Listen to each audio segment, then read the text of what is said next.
واضح رہے کہ جو یہ مٹی کے ڈھیر آپ دیکھ رہے ہیں یہ صرف دکھانے کے لیے نہیں تھے، اسی کے اوپر یہ لوگ مہینوں زندگی گزارتے رہے تھے اور تب بھی حکومتوں نے کہا تھا کہ ہم نے تیاری کر رکھی ہے. This is where they were living weeks and months at an end جب تک کچھ واپس بنا نہیں سکے تھے. تب بھی ملیریا، ڈینگی، تمام تر جو بیماریاں ہیں وہ ہائی رسک کے اوپر یہ تمام پاپولیشن تھی اور اب بھی یہی ہو رہا ہے. تب بھی کسانوں کی فصل تباہ ہو گئی تھی، ان کے مویشی پانی میں بہہ گئے تھے. آج بھی پنجاب بھر میں ایسا ہی ہو رہا ہے. مویشیوں اور کسانوں کو ہونے والے نقصان سے متعلق آج آپ کو بتاتے چلے کہ بی بی سی نے رپورٹ شائع کی ہے اور اس رپورٹ کے مطابق بی بی سی کی ٹیم نے جب متاثرہ علاقوں کا دورہ کیا تو انہوں نے اتنی بڑی تعداد میں جانور بالخصوص گائے اور بھینسیں مردہ حالت میں پڑی دیکھیں کہ جنہیں دیکھ کر ایسے محسوس ہو رہا تھا کہ ان کھیتوں میں فصل نہیں بلکہ مویشی اگتے تھے. بی بی سی نے ان لوگوں سے بھی بات کی ناظرین کہ جنہیں انہوں نے اپنے مویشی یا تو اپنے ہاتھوں سیلاب کے سپرد کیا یا پھر جنہوں نے اپنے جانوروں کو اپنی نظروں کے سامنے مردہ حالت میں دیکھا.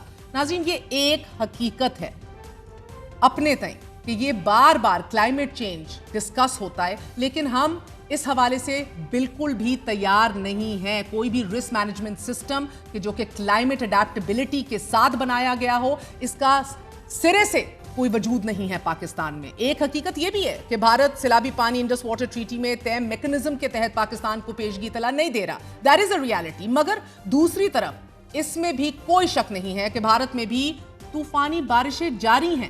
اب مودی خود تو یہ پانی نہیں پی سکتا پورا، مگر یہ ریاست پاکستان پر عائد اس ذمہ داری سے پہلو تہی کرنے کے لیے بطور جواز ہرگز قابل قبول نہیں ہے. یہ کلی طور پر پیش کیا ہی نہیں جا سکتا ایز اے جسٹیفیکیشن کہ بھارت یہ کر رہا ہے. آپ کیا کر رہے تھے؟ مریم نواز جواب دیں گی؟ علی امین گنڈاپور جواب دے گا؟ کیا جواب دیں گے مراد علی شاہ صاحب؟ پانی کے لیے تیاری 0/0 رہی ہے. گو کہ as of right now Sindh C M seems to be better prepared right now. اللہ خیر کرے کیونکہ یہ پانی ابھی سندھ کی طرف جائے گا. دنیا کے دیگر ممالک میں بھی بارشیں اور سیلاب آتے ہیں، وہاں نقصان بھی ہوتا ہے، مگر ان ممالک میں کم سے کم نقصان کے لیے انفراسٹرکچر بھی موجود ہے. They try to mitigate the risks. They try کہ نقصان کم سے کم ہو. ہم آپ کے سامنے متعدد ممالک کی مثالیں رکھتے ہیں.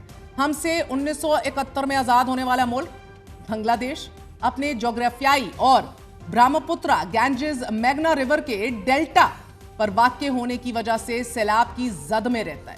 مگر ماضی کے تجربات سے سیکھتے ہوئے بنگلہ دیش نے سینڈی بیریئرز اور سپونجی سٹیز کی تکنیک متعارف کروائی ہے. سینڈی بیریئرز کیا ہیں؟ اب سینڈی بیریئرز ریت کی ایک دیوار ہوتی ہے ناظرین کہ جو ریت کو تھیلوں میں بند کر کے بنائی جاتی ہے اور پھر سیلاب کے خطرے کے پیش نظر اسے پانی کے بہاؤ کی سمت میں بچھا دیا جاتا ہے.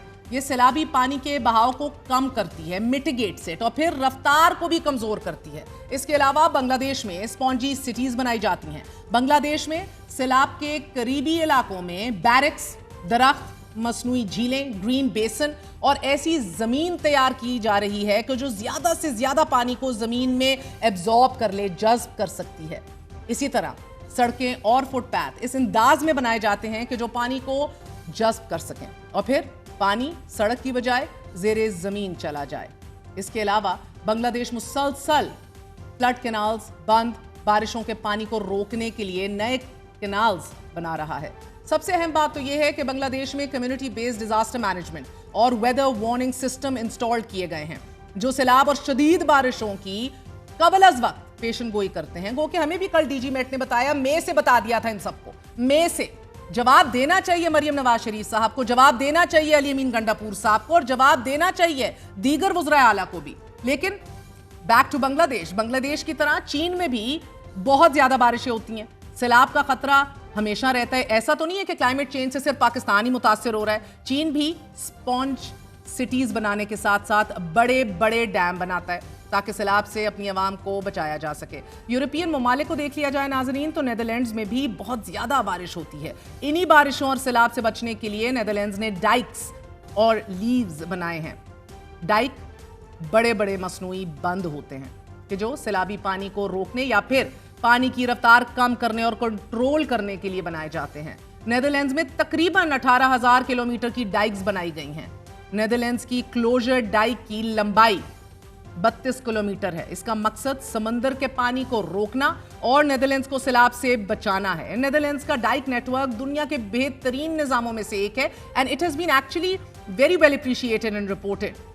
ये सैलाबी सूरत हाल से बचाव के लिए इस्तेमाल होता है। पाकिस्तान के आबी निजाम की तरह नेदरलैंड्स में हुकूमत मुसलसल डेल्टा वर्क्स जैसे बड़े मंसूबों पर काम जारी रखे हुए है ताकि समंदरी और बारिशों के पानी को काबू में रखा जा सके। यही नहीं, रोटरडैम शहर में वाटर स्क्वेयर्स बनाए गए हैं जहां बारिश का पानी जमा होता है और फिर बाद में इसे पीने के लिए भी इस्तेमाल किया जा सकता है। Now just imagine in another 10, 15, 20 years पूरी दुनिया के अंदर we are going to be having wars over water, पानी के ऊपर जंगें लड़ी जाएंगी, होगी नहीं, किल्लत होगी। अब आप इमेजिन करें कि किस तरह की ड्राई स्पेल्स होंगी। पाकिस्तान ने इस हवाले से क्या तैयारी की है? नेदरलैंड से मुतालिक दिलचस्प बात यह है कि नेदरलैंड्स का 26% हिस्सा सतह समंदर से नीचे है जबकि 29% मुसलसल सैलाब की जद में रहता है। इसके बावजूद यहां दुनिया का बेहतरीन फ्लड मैनेजमेंट सिस्टम मौजूद है कि जो नेदरलैंड्स के बासियों को डूबने से बचाता है। हैव यू एवर हर्ड इस पैमाने के ऊपर 20 लाख मर गए, 30 लाख बेघर हो गए, मवेशी डूब गए, फ्लड क्राइसिस हो गया इधर आपके तमाम we economically we are agriculture based economy, सारी फसलें तबाह हो गई। हमारी हेडलाइंस देखें और हमारे हुक्मरानों की संजीदगी देखें। नेदरलैंड्स के अलावा जापान की मिसाल ले लीजिए। Maryam Sahiba loves Japan, so do we. उनके एक वजीर कहते हैं इस हुकूमत के कि जब जहाज खाली हो, सीटें पीछे होती हैं तो लोग बैठ जाते हैं। नेक्स्ट टाइम ये दरख्वास्त होगी, हमें भी जापान देखने का बहुत शौक है, उन एंकर को भी था, हम सबको है। तो जापान की मिसाल लेते हैं। जापान में भी सुनामी, बारिशें और तूफानी लहरें मामूल है नाजरीन, लेकिन जापान का सैलाब और बारिश कंट्रोल करने का एक जदीद तरीन मैकेनिज्म और सिस्टम है। ऐसे एडवांस वार्निंग सिस्टम्स और शहरी मनसूबाबंदी की वजह से ही नुकसानात कम से कम होते हैं वहां। मगर जापान का metropolitan area outer underground discharge channel के जिसे उर्फ आम में GCANS कहा जाता है, इसे अजूबा कहा जाता है। It is a miracle unto itself. ये गलत नहीं होगा अगर आप इसे अजूबा कहें, people do refer to it like that. Tokyo में बनाया गया ये दुनिया का सबसे बड़ा ज़ेरे ज़मीन सैलाबी पानी ज़ख़ीरा करने और फिर निकालने का निज़ाम है। ये निज़ाम 5 बड़े साइलोज पर मुश्तमिल है। हर एक साइलो यानी कि सिलेंडर की गहराई तकरीबन 65 मीटर और फिर कतर 32 मीटर है। इन 5 सिलेंडर्स को तकरीबन 6 किलोमीटर लंबी ज़ेरे ज़मीन सुरंगों के जरिए मरकजी बड़े पानी के टैंक से जोड़ा गया है जिसे कैथीड्रल कहा जाता है। मरकजी टैंक 177 मीटर लंबा, 78 मीटर चौड़ा और 18 मीटर ऊंचा है। यह निज़ाम टोक्यो शहर को डूबने से बचाने के लिए एक इंतहाई करामद हथियार है। एंड वी वुड होप कि नेक्स्ट टाइम हमारे हुक्मरान वहां जाएं, इधर तस्वीरें लें और इधर भी जाएं। फिर जियोबैकल सतूनों वाले टैंक्स और सुरंगें शदीद बारिशों के पानी को फौरी तौर पर नाजरीन स्टोर करके शहर को बचा लेती हैं, सेफ गार्ड कर लेती हैं। एक और यूरोपियन मुल्क डेनमार्क की मिसाल भी ले लीजिए। वहाँ की दारुल हुकूमत कोपेनहेगन में क्लाउड बर्स्ट प्लान के नाम से एक मुनफरिद बड़ा यूनिक निज़ाम है। इस मंसूबे के तहत सड़कें, पार्क्स, मखसूस रास्ते इस तरह बनाए गए हैं कि जब अचानक तेज बारिश हो तो पानी उन्हीं रास्तों से गुजरकर महफूज तरीके से निकलकर स्टोरेज झीलों में पहुंच जाए। और अगर कुछ करने और आवाम की जिंदगियां, उनके माल मवेशी, मुल्की इंफ्रास्ट्रक्चर बचाने की जुस्तजू हो तो फिर रास्ते बहुत हैं और फिर ये रास्ते भी मौजूद हैं, ये आइडियाज़ भी मौजूद हैं और फिर ये पैसे भी सही जगह पे मुख्तस होते हैं। वर्ल्ड इकोनॉमिक फोरम की एक रिपोर्ट में उन 5 टेक्नोलॉजीज़ का जिक्र किया गया है कि जो सैलाब से बचाव के लिए करामद हो सकती हैं और जिन पर दुनिया में कामयाबी से काम हो रहा है। वर्ल्ड इकोनॉमिक फोरम ने नेदरलैंड्स के फ्लोटिंग हाउसेज, वियना के फ्लड प्रोटेक्शन सिस्टम, चीन की स्पन सिटीज़ और डेनमार्क की ग्रीन क्लाइमेट स्क्रीन को बेहतरीन निज़ाम करार दिया है। BBC ने अपनी एक रिपोर्ट में वियना के फ्लड डिफेंस सिस्टम से मुतल्लिक लिखा है कि यह निज़ाम 5000 साल के सैलाब से निमटने की सलाहियत रखता है। इस दिफाई निज़ाम की मदद से ही 14,000 मौकब मीटर फी सेकंड पानी का इखराज मुमकिन है। Just imagine, look at the numbers. Vienna flood defence system इस कदर जानदार है नाजरीन के गुज़िश्ता साल आने स्टॉर्म बोरिस जो आया उधर गुज़िश्ता 500 सालों में ये यूरोप में आने वाला सबसे तबाहकुन, सबसे बड़ा सैलाब था। इस निज़ाम ने इतने बड़े सैलाब के बावजूद भी शहर को निस्बतन महफूज रखा।